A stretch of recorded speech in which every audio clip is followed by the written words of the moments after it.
Hello everyone, আশা করছি তোমরা সবাই খুব ভালো আছো। ভাবলাম তোমাদের সাথে একটা জিনিস শেয়ার করি। এই দেখো, আমার পিস লিলি গাছে নতুন ফুলের কুঁড়ি এসেছে। আর এই গাছের ফুল না 1 মাসের বেশি সময় ধরে বেঁচে থাকে। আর পাশে থাকা স্নেক প্ল্যান্টেরও ছোট্ট চারা গাছটা অনেকটাই বড় হয়ে গেছে। আর এদিকে দেখো, আমার ব্ল্যাক জিজি গাছে নতুন ডাল সমেত পাতা এসেছে। দেখতে না ভীষণ সুন্দর লাগছে।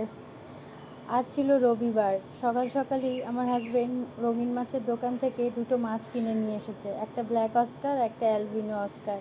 নতুন অতিথি দুটোকে দেখতে কিন্তু বেশ সুন্দর।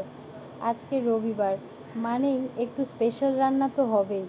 আজকে দুপুরের মেনুতে ছিল একেবারে জমজমাট খাওয়া দাওয়া।